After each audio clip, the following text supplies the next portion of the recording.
बुझाती जा कि तर तारे तूरियों की तारे धन। नियम है, अनुशासन है। कोनो भी कलाकार खड़ा होला, गावेला बजावेला पढ़ेला लिखेला कोनो प्रकार के भी कोनो ऐसे पूजा पाठ करेला जकरा बुद्धि के जरूरत पड़ेला, जकरा ज्ञान के जरूरत पड़ेला, माता शारदा के आवाहन करेला, जकरा धन के आवश्यकता पड़ेला, जकरा पैसा कौड़ी के आवश्यकता पड़ेला वो माता लक्ष्मी के आवाहन करेला, और जकरा बल चाहिए, जकरा ऐश्वर्य चाहिए, हनुमान जी के आराधना करेला। बाबू ऐसे हमने के कहे कि भैया हमार सब कुछ कर दिले बनी, लेकिन दू लाइन में एगो हम भजन गायब,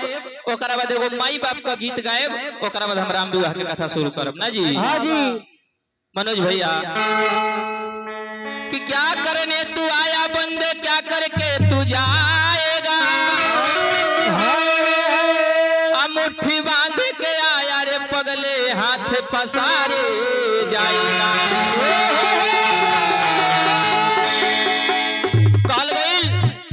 कि हथकार बीच दिल यार बीच, ए दुनिया में भ्रमण करतनी हमनी के अनेक प्रकार के कार्य होता, इतन है दुनिया में पांच तत्व में विलीन बावे, अनेक प्रकार के विकार में वृत्ति में विलीन बा, लेकिन संसार में रहते हुए जे राम से प्रेम करेला उहे असली भक्त होला। रामे एगो ऐसन डॉक्टर हुए चाचा जी, जे कोनो बीमारी भइल होखे, कोनो बीमारी भइल होखे, पूरा इंडिया में रोरा देखा के चली आई, विदेश में देखा के चली आई, जब घरे चली आई नो तो 4-5 जना बूढ़ काका लो ऐसन ऐसन मिल गई है। अरे हमर बाबू, अरे हमर बछड़ू, अरे हमर बाछा, हर तबियत खराब बा, चारों तरफ इलाज क ले लह, एगो काम करो भगवान के नाम लो तहर ठीक हो जाई। कहल गई जे भगवान के नाम लो तहर ठीक हो जाई, यही से कहल गई कि तू ही भगवान राम, तू ही कन्हैया, तू ही परशुराम, चारों धाम ये गोसैया, छोड़ी के जे बुरा काम नाम जपले आठ हो जा, तो ओकर बनवल बिगड़ल काम ऐसे राम के नाम पर हमने को कहे के बच्चा चाचा जी कि राम हउए डॉक्टर जिनकर, कि अरे राम हउए डॉक्टर जिनकर, अरे नामे हो दवाई, तो पिल रे सुगनवा कवनो, अरे पिल रे माया नवा कवनो, आरोग ना सताई।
चाचा जी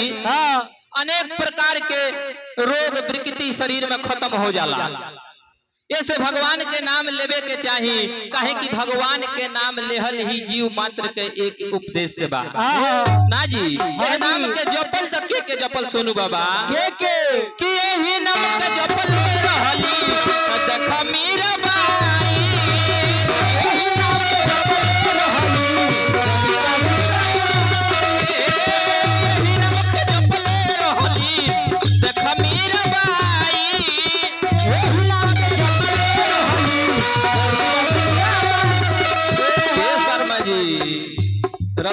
केकरा से कहे के पड़ी जब भगवान के नाम लेवे के चाहिए। सब लोग के घरी हरि भैया सब लोग के ध्यान रहता है घरी जानते नहीं कहवा भगवान के नाम लेवे में यहाँ के ध्यान रहता लवनी पर। एक दिन यही यहाँ के एक दिन लवनी के ताक के चक्कर में ढिमला के मुंह फोड़ ले रानी ना जी यही नमक जपले रहली देख मीरा बाई यही नमक जपले रहली देख मीरा बाई यही नमक जप गईले सदन कसाई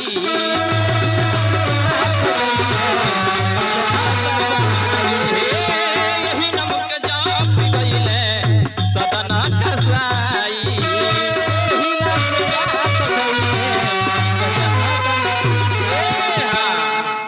यही नम के जप गईली। देखिए मेरा भाई पायो जी मैंने राम रतन धन पायो वस्तु अमोलक दी मेरे सतगुरु कृपा करे अपनायो। पायो जी मैंने राम रतन धन पायो। जब गुरु रविदास जी से मीरा के ज्ञान हो गई तब कहली कि पायो जी मैंने राम रतन धन पायो। ई ना कहली कि पायो जी मैंने 2-4 लाख रुपया पायो। इना नु कहली जी घर लियर पायो ई कहली पायो जी मैंने राम रतन धन पायो। मीरा भगवान के नाम जपे लगली। सदन कसाई के रहे सदन कसाई एगो कसाई रहले जे भगवान के शालीग्राम से मांस तौल के बेचत रहले। ये भगवान के सदन कसाई से प्रेम रहे वही जो भगवान रहनी के तरन तरा को दे ना जी ही नमक जपले रहनी देख मीरा बाई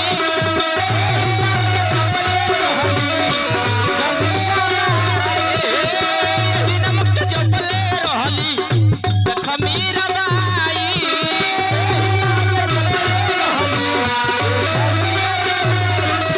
शर्मा जी हरि भैया ए धरती पर अगर केहू अपना जीवन के धन्य बनावता तो हमारे बड़ भैया हरि भैया जी पहले गुरु को पूजिए जिन गुरु रचत जहान पानी से गुरु पिंड रचे अलख पुरुष निर्वाण ना जी हऊ कुल तो हमने के रोज गाई ले जा चाचा जी हऊ कुल जो ने घरी के गाँव नहीं होता न रोज गाई ले जा लेकिन हई कुल बात कहे के कहियो मिलल ना भर दो पानी पीने पे आजी पानी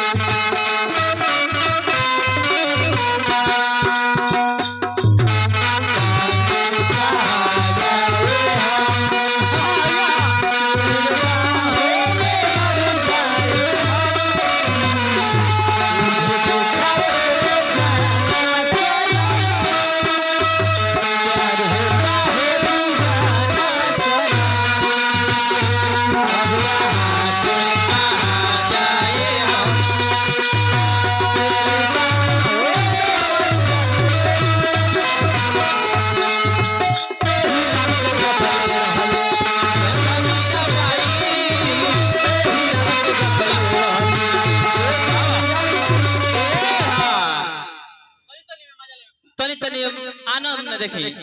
यह बात हो हाँ जी ये भोजपुरी ऐसा भाषा चाचा जी तनकी सा रगड़ दे तो अर्थ के अनर्थ हो जाए। हाँ जी भगवान के प्रेम में मजा ना लिहल जाला भगवान के भजन में आनंद लिहल जाला। हाँ जी जरा भगवान के नाम से आनंद आवे लगी ओकरा दुनिया में कुछ अच्छा ना लगी ना जी। हाँ जी ए जो ढेरा हरि भैया हमार कहत रहले अनु राहुल बाबू तू चौपकनी हरि भैया चलता निसन हमारा महाराज जी का जो है तो है भेंट होला बड़का घराना हरि भैया कहत रे तारा इतना मिल जाई नु हां कि लाद के जइबो आही बा हम लाद के जाए हां आही बाप देखी तो हमनी के अभी है हमारा देखे के वजह हमारा महाराज जी 4 भाई वहां के बानी लो जौना चाचा जी के देखिए हमारा भैया जी की तरफ से बहुत बहुत पुरस्कार है। माता रानी सागर रही दया दृष्टि बना रहो ना जी। आही बाप तब पहले काहे ना रो बतानी हमरा घाटा भइल जी। हां जी हमने के ना लेनी यहां के कुछ लागे ले काहे जो के अच्छा आज भर हमने के बाबा के भाई के नाता रखत नहीं साले के वहां के गुरु महाराज बानी आज भर खाली अबे राम जुआ होई नु खाली बैठा रही जगह पर ना जी हाँ जी। सबे भगवान के भजन करेला करे के चाही हाँ। काहे कि समय कम बा सबके ना जी हाँ जी। समय के एथी बा चलिए हमनी के प्रसंग के तरफ बढ़ल जा हाँ